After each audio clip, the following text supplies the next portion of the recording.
Hello everyone, welcome to Excel in education. Friends, आज की इस वीडियो में हम लोग बात करेंगे क्विक रिवीजन सीरीज़ आपकी ये चल रही है, नेट पेपर फर्स्ट की 4th नंबर की सीरीज़ है। इसमें हम लोग पढ़ेंगे भारतीय संविधान में शिक्षा संबंधी प्राविधान, तो Indian educational provisions in constitution. ठीक है, तो इसको हम लोग डिस्कस करेंगे। यहाँ से आपके प्रीवियस ईयर क्वेश्चन पूछे भी गए हैं, और यदि आप चैनल पे नए हैं, पहली बार आए हैं, तो चैनल को सब्सक्राइब करिए, और वीडियो यदि पसंद आएगा तो लाइक एंड शेयर ज़रूर करिएगा। चलिए फ्रेंड्स, स्टार्ट करते हैं। पहले देखिए क्वेश्चन देख लीजिए। यहाँ पर देखिए क्वेश्चन पूछे गए हैं, राष्ट्रीय शिक्षा दिवस प्रत्येक वर्ष किस तिथि को मनाया जाता है। ठीक है, तो ये तिथियों पर भी पूछा गया है, और इस तिथि से संबंधित पर्यावरण से भी क्वेश्चन आते हैं। ठीक है, तो वो भी एक मैं वीडियो ज़रूर आपको दूंगी, जिससे कि आपके लिए हेल्पफुल हो जाएगी। तो यहाँ पर देखिए किस तिथि को मनाया जाता है, तो ये मनाया जाता है 11 नवंबर को। इसलिए मनाया जाता है क्योंकि इस दिन भारत के पहले शिक्षा मंत्री जो थे अबुल कलाम आज़ाद, उनका जन्म हुआ था। इसी के आधार पे ये मनाया जाता है। ये आपका पूछा गया था दिसंबर 2020-21 के उसमें। फिर ये देखिए मैचिंग के लिए भी क्वेश्चन यहाँ से बना है, और ये क्वेश्चन आपका 2 बार पूछा गया है, एक बार 24 नवंबर 2021 में और 27 दिसंबर 2021। ठीक है, तो उस समय जो सीरीज़ चल रही थी नेट पेपर की, तो वो यहाँ पे पूछा गया था ये 2 बार। तो इसमें देखिए अनुच्छेद हैं, और इनको किस विषय से संबंधित है, ये यहाँ पर ही सारे शिक्षा से संबंधित हैं, तो इनसे मैच करना है। और ये देखिए ये भी है, मतलब ये 2 बार स्लाइड में आया है, इसलिए क्योंकि 2 बार क्वेश्चन पूछा गया था। ठीक है, नवंबर में भी पूछा गया था, दिसंबर में भी। और देखिए एक क्वेश्चन और आया था, भारत के संविधान के अनुच्छेद 48A राज्यों को संरक्षण और संवर्धन सुनिश्चित करने के लिए निर्देश दिया गया। तो ये आपको fill in the blank complete करना है। तो किससे संबंधित था, ये इन्वायरमेंट से संबंधित था। देखिए ये भी दिसंबर और जून का जो है पूछा गया है क्वेश्चन। अब देखते हैं हम यहाँ पर, देखिए सबसे पहले हम डिस्कस करेंगे इसमें सूचना का अधिकार अधिनियम। ठीक है, RTI जिसको बोलते हैं, राइट टू इंफॉर्मेशन एक्ट 2005। शिक्षा का अधिकार और सूचना का अधिकार, ये 2 तो बहुत इंपॉर्टेंट है। उसके अलावा जो आपकी परीक्षा की दृष्टि से इंपॉर्टेंट है वो सारे यहाँ डिस्कस किए जाएंगे। तो वीडियो को पूरा देखिएगा, बिल्कुल भी जो है स्किप मत करिएगा। ठीक है, तो देखिए सूचना के अधिकार का मतलब क्या होता है। इसका तात्पर्य है सूचना पाने का अधिकार, जो कि अधिकतर कानून लागू करने वाले राष्ट्र अपने नागरिकों को प्रदान करता है। सूचना अधिकार के द्वारा राष्ट्र अपने नागरिकों को अपने कार्य और शासन प्रणाली को सार्वजनिक करता है। ये मतलब पता लगता है कि सरकार क्या काम हमारे लिए कर रही है, और जनता को ये जानने का भी पूरा अधिकार है कि जो सरकार उनकी सेवक है, जिसने मतलब जनता ने जिसको चुना है अपने लिए, वो क्या कर रही है। तो सूचना के अधिकार के प्रति कुछ सजगता वर्ष 1975 के आरंभ में किससे हुई थी, उत्तर प्रदेश सरकार बनाम राजनारायण से हुई थी। ठीक है, अब 15 जून 2005 को इसे अधिनियमित किया गया, और पूर्णतया 12 अक्टूबर 2005 को संपूर्ण धाराओं के साथ लागू किया गया। खाली जम्मू कश्मीर में नहीं किया गया था। ठीक, तो जम्मू कश्मीर को छोड़ के सभी जगह इसको लागू किया गया था। अब आगे हम देखते हैं इसके बारे में। इसकी जो अधिकार की मांग हुई थी RTI की, ये राजस्थान से प्रारंभ हुई थी। राज्य में सूचना के अधिकार के लिए 1990 के दशक में जन आंदोलन शुरू हुआ, जिसमें मजदूर किसान शक्ति संगठन द्वारा अरुणा राय, उस समय की वहाँ की वो ये थी लीडर थी, इनकी अगुवाई में भ्रष्टाचार के भंडाफोड़ के लिए जन सुनवाई कार्यक्रम के रूप में हुई। और अगर विश्व की बात करें तो सबसे पहले स्वीडन ने सूचना का अधिकार कानून 1766 में 1766 में लागू किया था। ठीक है, भारत के उच्चतम न्यायालय ने यह व्यवस्था की है कि सूचना के अधिकार को संविधान के अनुच्छेद 19(1) का के अंतर्गत भाषण और अभिव्यक्ति की स्वतंत्रता के साथ ही सम्मिलित किया जाए। तो यहाँ से जो आपका क्वेश्चन बनेगा, आपने टेबल में देखा भी था कि यहाँ पर पूछा गया था कि कैसे, ये देखिए 19(1)(a) है ना, ये पूछा गया है। आपको पता रहेगा, आप बिल्कुल टिक कर लेंगे। ठीक, चलते हैं हम अपनी स्लाइड पे। तो यहाँ पर देखा आपने, तो ये जानना ज़रूरी है, छोटे छोटे से ही आप याद कर लीजिएगा। सूचना का अधिकार 19(1) का के। ठीक है, अब उसके बाद हम देखते हैं इसके अंतर्गत बिंदु क्या क्या आते हैं। सूचना के अधिकार के अंतर्गत कार्यों, दस्तावेजों और रिकॉर्डों का निरीक्षण किया जाता है। फिर दस्तावेज या रिकॉर्डों की प्रस्तावना, सारांश, नोट्स और प्रमाणित प्रतियां प्राप्त करना। ठीक है, कोई भी जो है रिकॉर्ड हमको लेना है तो वो सूचना के अधिकार के द्वारा लिया जा सकता है। तीसरा है print out, disk, floppy, tape, video cassette, इन सब के रूप में या कोई अन्य इलेक्ट्रॉनिक रूप में जानकारी प्राप्त की जा सकती है। और है समस्त सरकारी विभाग, पब्लिक सेक्टर यूनिट, किसी भी प्रकार की सरकारी सहायता से चल रही गैर सरकारी संस्थाएं और शिक्षण संस्थान इसमें शामिल है। और पूर्णतः निजी संस्थाएं जो प्राइवेट जो है सोसाइटी वो है इंस्टीट्यूट है, इस कानून के दायरे में नहीं है। लेकिन यदि किसी कानून के तहत कोई सरकारी विभाग किसी निजी संस्था से कोई जानकारी मांग सकता है तो उस विभाग के माध्यम से वो सूचना मांगी जा सकती है। ठीक है, तो ये सूचना का अधिकार नियम कहता है।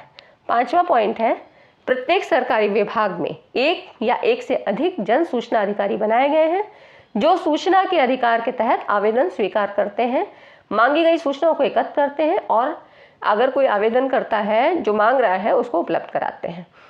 और इस अधिकार को आरटीआई एक्ट को सुनिश्चित करने के लिए इसका पालन ना करने वाले अधिकारियों के लिए फाइनेंस जो है पनिशमेंट का भी प्रावधान है।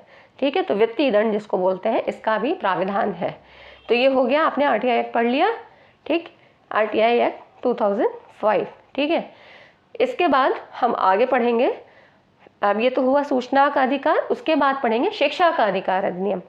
तो अभी तक आपने वीडियो को लाइक नहीं किया तो लाइक करिए, शेयर करिए और सब्सक्राइब ज़रूर कर लीजिए। ठीक है, अब पढ़ेंगे शिक्षा का अधिकार अधिनियम, राइट टू एजुकेशन एक्ट 2009। अब वर्ष 2002 में क्या था, 86 में संवैधानिक संशोधन से शिक्षा के अधिकार को संविधान के भाग 3 में एक मौलिक अधिकार के तहत शामिल किया गया। ये जितने भी आंकड़े हैं ना इनको याद रखिएगा। जैसे 86वां संविधान संशोधन भाग 3, ये किससे संबंधित है, ये शिक्षा का अधिकार अधिनियम से संबंधित है। ठीक है, इसे अनुच्छेद 21A के अंतर्गत 21A या 21 का कुछ भी लिखा जा सकता है के अंतर्गत शामिल किया गया, जिसमें 6 से 14 वर्ष के बच्चों के लिए शिक्षा के अधिकार को एक मौलिक अधिकार बना दिया। इसने कानूनी शिक्षा के अधिकार अधिनियम 2009 का प्रावधान किया। अब ये क्या कहता है शिक्षा का अधिकार अधिनियम, इस अधिनियम के अनुसार 6 से 14 आयु वर्ग के बच्चों को कक्षा 1 से कक्षा 8 तक की निःशुल्क एवं अनिवार्य शिक्षा प्राप्त करने का मूल अधिकार है, ऐसा इस अधिनियम में कहा गया। यह है शिक्षा का अधिकार अधिनियम। सरकार ने 2010 में इसे कानून का रूप दिया और 1 अप्रैल 2010 से इस कानून को लागू किया गया। कई जगह पर नेट के एग्जाम में नहीं लेकिन और भी शिक्षक भर्ती में ये डेट भी पूछी गई है कि शिक्षा का अधिकार अधिनियम कब से लागू हुआ। ठीक है, तो इसको याद रखिएगा। आप सभी लोग पीजीटी, असिस्टेंट प्रोफेसर या इस तरह की जो भी शिक्षक भर्ती हैं, सुपर टेट, ये सब सारी परीक्षाएं सभी में सभी लोग देते हैं, तो ये सारे आंकड़े याद रखिएगा, कहीं भी पूछे जा सकते हैं। ठीक है, अब हम देखते हैं और जो एजुकेशनल प्रोविजंस थे वो क्या है। पहला है शिक्षा समवर्ती सूची में। अब भारतीय गणराज्य के कॉन्स्टिट्यूशन में क्या है, 3 अलग अलग अनुसूचियां बनाई गई हैं। संघ सूची है, यूनियन लिस्ट, फिर राज्य सूची है, समवर्ती सूची है। संघ सूची में क्या होता है, इस सूची में कानून बनाने का अधिकार क्या है, केंद्रीय सरकार को है, सेंट्रल गवर्नमेंट को है। राज्य या प्रांतीय सूची, स्टेट लिस्ट में क्या होता है, कानून बनाने का अधिकार राज्य सरकारों को होता है। और समवर्ती सूची, कॉन्करेंट लिस्ट में क्या होता है, इस सूची में कानून बनाने का अधिकार केंद्र और राज्य सरकार दोनों को होता है। पर अगर कभी ऐसी स्थिति आ जाए कि दोनों में विवाद हो जाए या दोनों का बराबर का मत हो तो क्या होगा, तब उस स्थिति में क्या होगा, केंद्र को ही प्रधानता दी जाएगी और उसी की बात मानी जाएगी। ठीक है, तो उसकी राय होगी केंद्र सरकार की, वही मानी जाएगी। प्रारंभ में शिक्षा एजुकेशन क्या था, प्रांतीय राज्य सूची में थी, पहले तो राज्य सूची में थी, फिर क्या हुआ 1976 में 42वें संविधान संशोधन द्वारा शिक्षा को समवर्ती सूची में शामिल किया और तब से शिक्षा की व्यवस्था करना केंद्र और प्रांतीय सरकार दोनों की संयुक्त जिम्मेदारी है। ठीक है, तो इसीलिए समवर्ती सूची में है, ये सभी को पता है। दूसरा है जन्म से 6 वर्ष तक के शिशुओं की देखभाल और शिक्षा की व्यवस्था। अब ये किस संशोधन में आया, 2002 में संविधान में 86वें संविधान संशोधन द्वारा किसमें, अनुच्छेद 43 में परिवर्तन किया गया कि राज्य सभी बच्चों को जब तक कि वे 6 वर्ष की आयु प्राप्त न कर लें बाल्यावस्था की देखभाल और शिक्षा की व्यवस्था करेगा। तो ये किसमें संबंधित है, तो ये अगर ये कहा जाए कि ये मतलब शिशुओं से संबंधित कौन सा है तो वो अनुच्छेद 45 में है। ठीक है, फिर है 6 से 14 वर्ष तक की आयु के बच्चों की अनिवार्य और निःशुल्क शिक्षा की व्यवस्था। तो यहाँ पर 86वें संविधान संशोधन अधिनियम के अनुसार अनुच्छेद 21A जोड़ा गया। ठीक, तो यहाँ से क्या हुआ कि इसमें 21A जोड़ा गया, जिसमें राज्य 6 से 14 आयु वर्ग के बच्चों की प्राथमिक शिक्षा की अनिवार्य एवं निःशुल्क शिक्षा की व्यवस्था करेगा। तो 21A में क्या हुआ, फर्क देख लीजिए दोनों में, कंफ्यूज मत होइएगा। जैसे 2 से 6 वर्ष तक के बच्चों के लिए जो देखभाल और शिक्षा की व्यवस्था थी, बाल्यावस्था की जो शिक्षा थी और व्यवस्था थी, वो अनुच्छेद 45 में परिवर्तन करके कहा गया। और 6 से 14 वर्ष के बच्चों की जो शिक्षा थी वो 21A में एक संशोधन करके, मतलब इसी संविधान संशोधन, देखिए 86वें संविधान संशोधन में संशोधन करके इसमें 21A जोड़ा गया, जिसमें 6 से 14 वर्ष के बच्चों के लिए बात की गई। दोनों चीज़ क्लियर है, कंफ्यूज मत होइएगा, यहीं पे गलती होती है, क्योंकि क्या होता है एक ही चीज़ याद रहती है, लेकिन यहाँ पर क्या है, एज का डिफरेंस है। उसके बाद देखिए, हाँ फिर क्या हुआ, इसी साथ ही ये संशोधन भी किया गया कि प्रत्येक नागरिक का यह कर्तव्य है कि वो माता पिता या अभिभावक के रूप में 6 से 14 आयु वर्ग के अपने बच्चों अथवा आश्रितों को शिक्षा के अवसर प्रदान करें। और इसी दिशा में शिक्षा का अधिकार अधिनियम जो हम पहले पढ़ चुके हैं, राइट टू एजुकेशन एक्ट 2009, ये सबसे बड़ा कदम था सरकार का। ठीक है, ये हम पढ़ चुके हैं। अब यहाँ पर देखिए, शिक्षा संस्थानों में प्रवेश के समान अधिकार, चौथा पॉइंट है, संविधान के अनुच्छेद 29(2) में ये व्यवस्था की गई कि राज्य द्वारा पोषित अथवा राज्य निधि से सहायता पाने वाली किसी भी शिक्षा संस्था में किसी भी नागरिक को धर्म, मूल, वंश अथवा जाति के आधार पर प्रवेश से वंचित नहीं किया जाएगा। तो ये किस में बात की गई थी, अगर प्रवेश की बात कही जाए तो 29(2) में। ठीक है, तो ये कुछ हैं जो आपको याद रखने हैं। अब स्त्री शिक्षा की बात आती है, तो स्त्री शिक्षा के संदर्भ में अनुच्छेद 15(3) में यह व्यवस्था की गई कि किसी भी बात से राज्य की स्त्रियों और बालकों के लिए कोई उपबंध बनाने में कोई बाधा नहीं होगी। ठीक है, इनके लिए छूट है। तो ये हो गया स्त्री शिक्षा की। और समाज के कमजोर वर्ग और जैसे अनुसूचित जाति, जनजाति के बच्चों की शिक्षा की विशेष व्यवस्था, तो इसके संविधान के अनुच्छेद 17 द्वारा सर्वप्रथम छुआछूत को समाप्त किया गया। देखिए, इससे 2 क्वेश्चन बने कि सर्वप्रथम अस्पृश्यता का नियम जिसको बोलते हैं, उसका कहाँ से शुरू हुआ, किस अनुच्छेद में है, अनुच्छेद 17 में। उसके बाद अनुच्छेद 46 में व्यवस्था की गई कि राज्य जनता के कमजोर वर्ग, विशेषतः अनुसूचित जातियों, जनजातियों की शिक्षा तथा अर्थ संबंधी हितों की विशेष सावधानी से उन्नति करेगा और सामाजिक अन्याय और सब प्रकार के शोषण से उनका संरक्षण करेगा। तो अनुसूचित जाति और जनजाति के लिए अनुच्छेद किसमें, 46 में कहा गया, और 17 द्वारा क्या कहा गया, छुआछूत की व्यवस्था को समाप्त किया गया। ठीक है, तो ये हो गया आपका छुआछूत के लिए और अस्पृश्यता के लिए। फिर है अल्पसंख्यकों की शिक्षा की विशेष, माइनॉरिटीज़ के लिए 7 नंबर का है। इसमें शिक्षा संबंधी 2 प्रावधान जो है, अनुच्छेद 30 में 2 प्रावधान दिए गए, 30(1) और 30(2) करके। धर्म या भाषा पर आधारित सभी अल्पसंख्यक वर्गों को अपनी रुचि की शिक्षा संस्थाओं की स्थापना और प्रशासन का अधिकार होगा, अनुच्छेद 30(1) में ये बात कही गई। और शिक्षा संस्थाओं को सहायता देने में राज्य किसी विद्यालय के विरुद्ध इस आधार पर भेद नहीं करेगा कि वह धर्म या भाषा पर आधारित किसी अल्पसंख्यक वर्ग के प्रबंध में है, 30(2) में कहा गया। तो इस तरह से कोई भी भाषा मतलब भेदभाव ऐसा नहीं किया जाएगा कि इस धर्म का है या भाषा का है तो उसको ना दिया जाए अनुदान। ठीक है, तो ये हो गया आपका 30 से संबंधित है, अल्पसंख्यकों के। छोटे छोटे ऐसे आप लिंक करके याद रखेंगे तो याद हो जाएगा कि अल्पसंख्यकों की बात किस में की गई है, अनुच्छेद 30 में। तो आपको तुरंत आ जाएगा यहाँ 30(1) में क्या कहा गया था, 30(2) में क्या कहा गया था। ठीक है, तो वीडियो को लाइक ज़रूर करिए फ्रेंड्स, अभी तक आपने लाइक नहीं किया होगा तो लाइक ज़रूर करिए, शेयर करिए और सब्सक्राइब ज़रूर कर लीजिए, क्योंकि ऐसे बहुत सारे जो है टॉपिक्स हैं जिनको मैंने ऑलरेडी डाल दिए हैं, आप लोग प्लेलिस्ट में देख सकते हैं, आपके एग्ज़ाम के लिए बहुत इंपॉर्टेंट है। और ऐसे ही काफ़ी सारे कंटेंट में जो टॉपिक हैं आपके, जो कि क्लियर नहीं होता है कॉन्सेप्ट उनका, वो मैं सारे यहाँ पर बहुत ईजी वे में समझाने की कोशिश कर रही हूँ और उम्मीद करती हूँ कि आपके लिए वीडियो सारी हेल्पफुल होंगी। अब देखते हैं 8वें नंबर का है मातृभाषा के माध्यम से शिक्षा। संविधान के अनुच्छेद 350(a) में ये घोषणा की गई कि प्रत्येक राज्य और प्रत्येक स्थानीय अधिकारी, लोकल अथॉरिटी जो है, उसका ये दायित्व है कि वो भाषाई दृष्टि से अल्पसंख्यकों के बच्चों के शिक्षा के प्राथमिक स्तर पर मातृभाषा के माध्यम से शिक्षा को समुचित सुविधाएं उपलब्ध कराए।